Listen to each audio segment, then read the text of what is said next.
Hi everyone, thanks for joining me again. Today's going to be the second Q&A. I'm going to be taking some of your questions from the comments on my YouTube videos and answering them in a little bit more detail. So let's get started. The first question is from Nick, and he says, if you have a Nikon D810, would you still buy a D800? The thing is, the D810 is really just a refined version of the D800, but it has some fundamental changes to it, and a couple of them I wasn't keen on. But look, the D810 is the better camera of the two. It introduced more of a color cast. The D810 reminded me more of like the A71 and the Sony A72 kind of color cast, where the yellow is getting a little bit heavy. I've seen some really good work on the D810 as well, though, so I'm not saying that it stops you from producing anything like that. It's obviously people produce good work on it.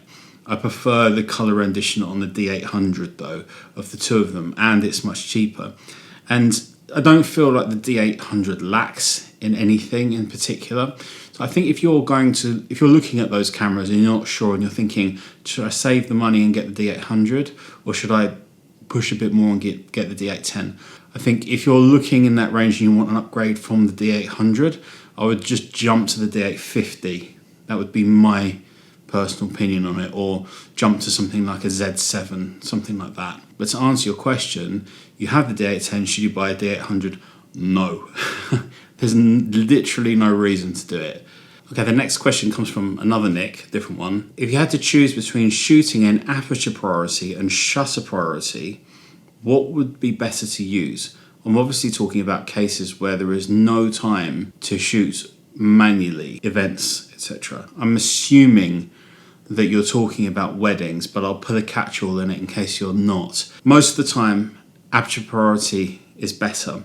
If you're shooting with cameras that can do it, combine Aperture Priority with Auto ISO. And by doing that, you can usually set a minimum shutter speed. And so you can say that I don't want the shutter speed to drop below a certain amount. Fear with Aperture Priority is not noticing that your shutter speed is drifting down into those low values where it's not going to freeze the action. So I would set my minimum shutter speed to 1/160th, maybe 1/125th, something like that of a second for most things. And you can set it higher for other types of events if you need to. So that's why I think Aperture Priority is the best setting, because on most cameras you can actually control the minimum shutter speed still.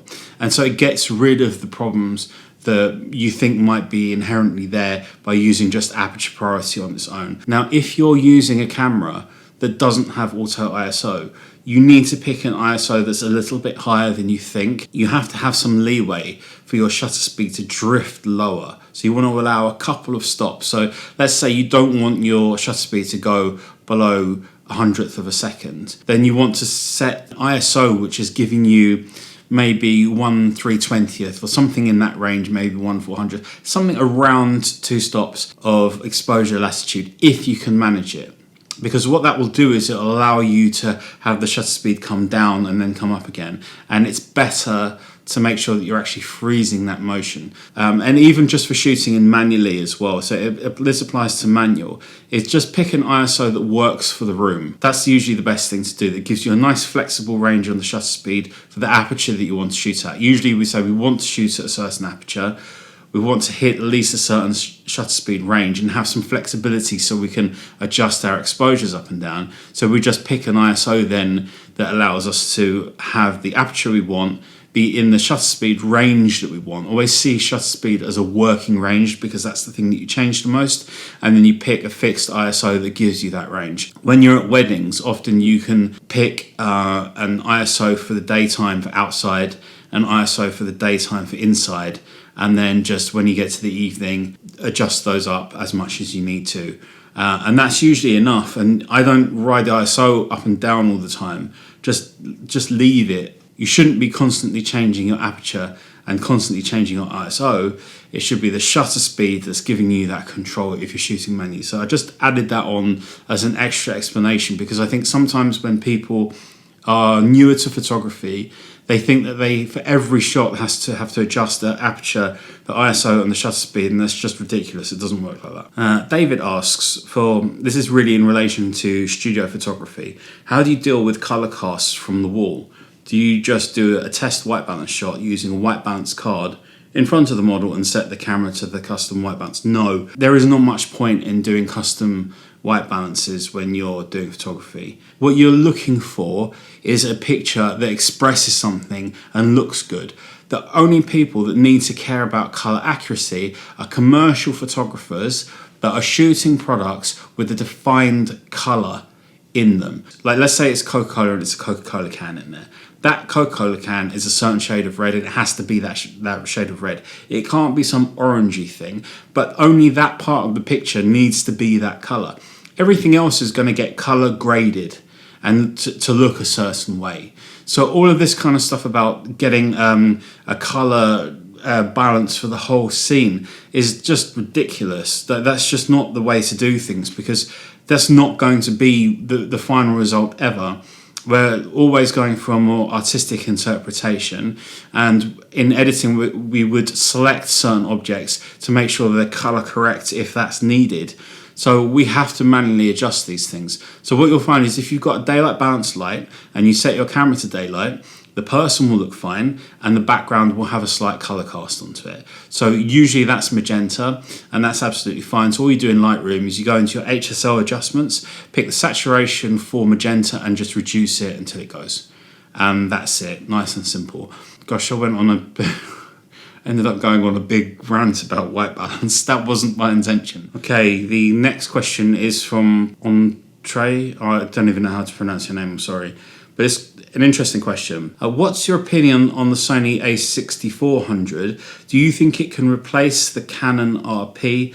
I'm between these two options. Like so much portrait photos, but my plan is to learn all kinds of photography actually, and since 9 years ago I've had a 600D with a 50mm 1.8. Okay, I once shot a wedding and videoed a wedding at the same time with two Sony A6400s and a Nikon two Nikon D600s. It's actually not that hard. I thought it was going to be really difficult, but it wasn't. The thing is with the Sony A6400, it is actually technically a capable camera for photography, but it's built as a video camera, and everything about it screams that it's built as a video camera. But for photography, personally, I think it's horrible. I don't like it as a photography camera. I think Canon kind of excels. I think you'll be much, much better off with the Canon RP. Don't care what the dynamic range or ISO performance stats are. The Canon RP is a much, much nicer photography camera to use,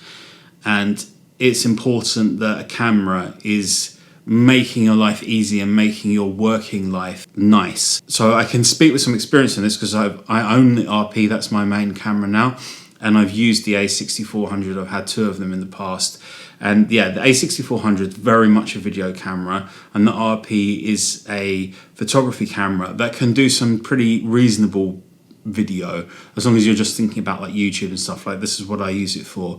It's not going to get you much more than that, where the A6400 probably can, but the RP is good enough for that. But the RP excels in its ergonomics and handling for doing photography. It's a much, much nicer experience to use. I did actually do a photo shoot on the A6400s as well once, and it was like an engagement shoot, but the experience of that made me go straight back to using the more sort of photo-centric cameras straight away. So that would definitely be my preference. I'd steer you to the Canon, especially as you've already got a lens, which you can pretty much stick on it as long as you get the mount adapter, and I think you'll be okay. And XEX asks, D600 or D700 and why? That's a difficult and horrible question in a way. Right, so here's how it is. The D600 is sort of noticeably a generation newer in many different ways. The focusing system on D600 is more clustered together into the middle, but it actually works well. The D700 is like a tank. It's big, it's heavy, it's loud, with one card slot. I would say the D700 is a more professional body in terms of the ergonomics and the layout and so on. I moved to the D600 from the D700 because it functions better in the technical aspects.